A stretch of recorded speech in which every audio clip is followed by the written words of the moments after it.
एका गोष्टीने माझ्या भिंती पूर्णपणे काळ्या करून टाकल्या. Hello everyone, welcome back to my mini vlog. So सकाळ सकाळी मी रेडी होऊन चालले होते कॉलेजच्या ॲडमिशनसाठी.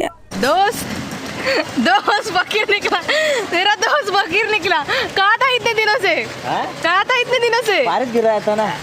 बारिश गिर रहा था तो कहाँ गया था? मेंढक है ना तू, बाहर निकल चला. प्रोटेस्ट को गया था, प्रोटेस्ट को. क्या बरोबर. ह्याला मी फकीर याच्यामुळे बोलते कारण हा दर दुसऱ्या दिवशी गायब होऊन जातो, ना मेसेजचा रिप्लाय देतो ना कॉल्स अटेंड करतो. सो आम्ही चाललो होतो माझं ॲडमिशनसाठी.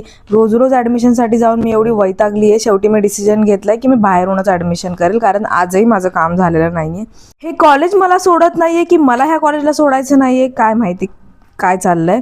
सो त्यानंतर आम्ही निघालो. ह्याच्या गाडीने माझ्या बॅगेची एवढी जास्त वाट लावलेली की सगळ्यात पहिले आम्ही वर्तक नगरला आलो आणि इथे माझा रेनकोट खरेदी केला. ॲक्च्युली इथे ना कलर अवेलेबल नव्हते म्हणून मग त्याच कलरचा घ्यावा लागला.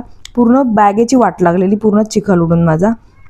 त्यानंतर मग आम्ही फिरत फिरत उपवनला गेलो आणि म्हटलं चला आज जाऊया येऊरला. मी ना लहान असताना येऊरला गेलेली आणि आज गेली. आई शपथ, एवढा भारी नजारा होता ना, बाहेर जायची गरजच नाही यार. ठाण्यामध्येच किती चांगले चांगले ठिकाणं आहेत, म्हणून आम्हाला ठाणा आवडतो. समजलं? जे जे लोक ठाण्यामधून आहेत ते हार्ट कॉमेंट करा. सो आम्हाला जायचं होतं धबधब्याला, बट स्टील आमच्याकडे कपडे नव्हते, सो आम्ही कॅन्सल केलं आणि घरी आलो. असा होता माझा आजचा दिवस. थँक्यू.